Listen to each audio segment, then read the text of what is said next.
Hello there everyone, GrimmChorizo here, and welcome to Wrestling Roundup, the show where I give you this week's wrestling news, rumors, and recap.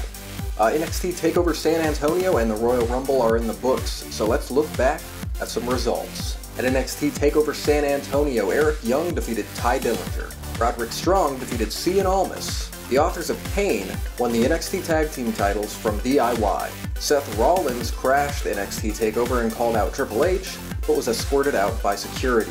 Asuka retained the NXT Women's title against Peyton Royce, Billie Kay, and Nikki Cross. And Bobby Roode won the NXT title from Shinsuke Nakamura.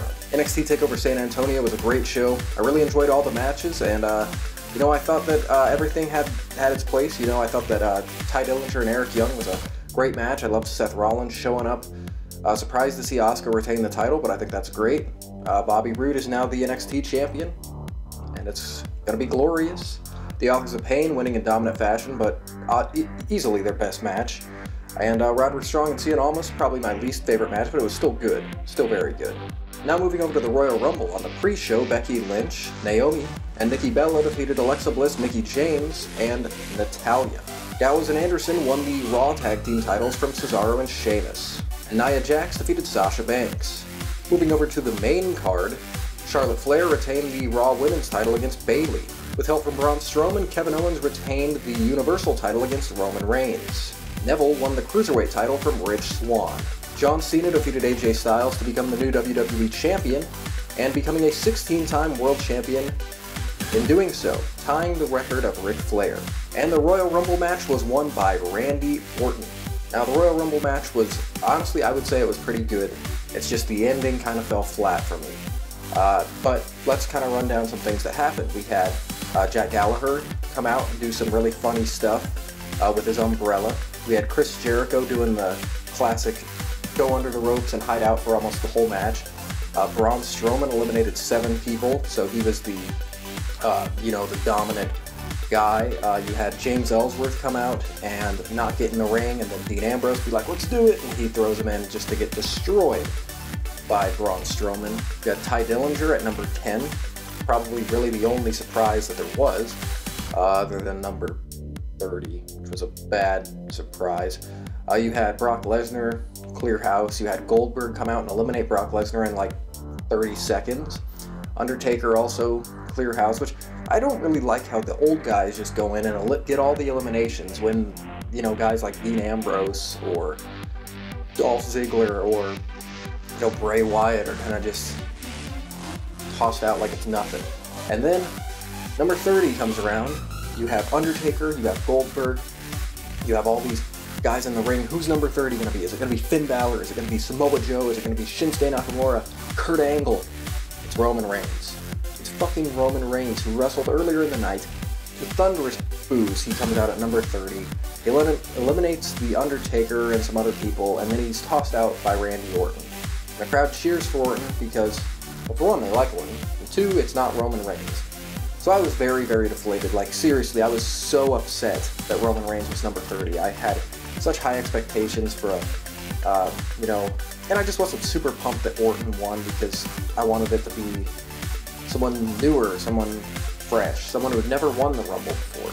I'm kind of over it now, but back then, last week, I was just like, oh my god, I had such high expectations.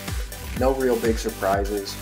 And then Roman Reigns comes in and inflates the whole thing. But honestly, looking back, I thought it was a very good Royal Rumble match. I could have used a few more surprises, and I think that they could have had the actual full-time talent be a little bit more dominant. They did great with Braun Strowman, though, don't get me wrong. And Baron Corbin eliminated Strowman, which was great. But it was a good Rumble match. I just had my few complaints, and I was not happy about Roman Reigns being number 30. The next night on Raw, Braun Strowman challenged Kevin Owens for the Universal title, and he won the match by disqualification after Roman Reigns came out and attacked him, getting revenge for the night before, so Owens retained the Universal title. Brock Lesnar and Paul Heyman made a challenge to Goldberg for WrestleMania. In the main event slot, Triple H came out, called Seth Rollins to come out, and as Rollins was coming out, Samoa Joe jumped him and just beat the fuck out of him. So Samoa Joe is here, he's on Raw, and that was a great way to debut him. I guess we might as well talk about it now, but unfortunately during that attack, Samoa Joe on Seth Rollins re-injured his knee. And it's a legit injury. It looks like he, good news, it doesn't look like he's going to be out for months, maybe, you know, not like 5 or 6 months. They're saying about 8 weeks, which cuts it really close to WrestleMania, so we're just going to have to see. It sucks so bad because Seth has worked so hard, and now he's in this hot storyline that is just picking up. So I certainly hope that he's going to be alright and be able to wrestle at WrestleMania, because he deserves it, and I know the fans really want to see him and Triple H, or him and Samoa Joe, or whatever they're going to do. So certainly hope that Rollins is going to be alright, but it's looking like about 8 weeks, so it could be a lot worse. On Smackdown, Bray Wyatt and Randy Orton had a tag team match against John Cena and Luke Harper. Yeah, Luke Harper is, I guess, not in the Wyatt family now, and he's fighting against them, but he will not go one-on-one with Bray. He only fought Orton. This ended up leading to Harper and Cena losing to Orton and Wyatt, and Randy Orton actually pinning John Cena.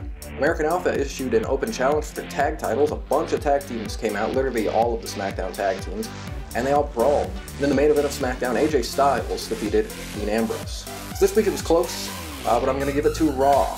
I loved Samoa Joe's debut. It was unexpected to me. I wish they would have just had him do it in the Royal Rumble, but it was, you know, a surprise. So I'll give them that. I thought that it was cool, Braun kind of entering the Universal title scene, and I just thought, you know, Raw was pretty good. SmackDown was pretty good. I'd say they were, you know, very, very close, but Samoa Joe's debut to me just gives that little extra bump up to get the win this week. Elimination Chamber's coming up. A few matches have been added, including the Elimination Chamber match itself, which will feature John Cena, AJ Styles, Dean Ambrose, The Miz, Baron Corbin, and Bray Wyatt. Also, Alexa Bliss will defend the women's title against Naomi, and Natalya will take on Nikki Bella. Also, the tag team titles will be defended in Tag Team Turmoil. So thanks for watching this week's episode of Wrestling Roundup. I hope you enjoyed, and I hope to see you next week. See you later.